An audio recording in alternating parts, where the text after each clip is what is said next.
এই কাজ ঠিকাদারের মাধ্যমে আসে, এখানে সন্ত্রাসী উজ্জ্বলের হাতে কাজ করাই।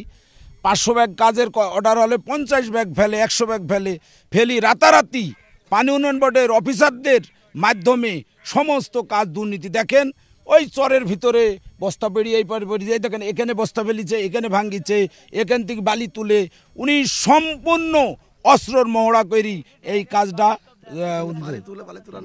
আর হচ্ছে এখানে বালি তুলি কাজের নাম করি ভুরকা বাঁধের মাথায় বালি তুলে ওই বালি ওখান থেকে বিক্রি করে এবং এই গ্রামটাকে সে ত্রাসের মতন আওয়ামী লীগের আমলে ত্রাস করে রাখিছে। এবং আমরা কখনো আগামী যে কাজ আসছে এই কাজ যে শুরু হবে এই কাজ উনার মাধ্যমে করতে দেব না। ঠিকাদার এই গ্রামে আসবে, এই গ্রামের মানুষকে সহযোগিতা করি, আমরা সহযোগিতা সিদ্ধি করি, ঠিকাদারের স্বচ্ছ কাজ আমরা বুঝে নেব, ও স্বচ্ছভাবে করবে, এই আমার দাবি। আমি অনুমানিক শুনলাম যে 21 কোটি টাকার কাজ, এই 21 কোটি টাকার কাজ 900 মিটার কাজ হবে।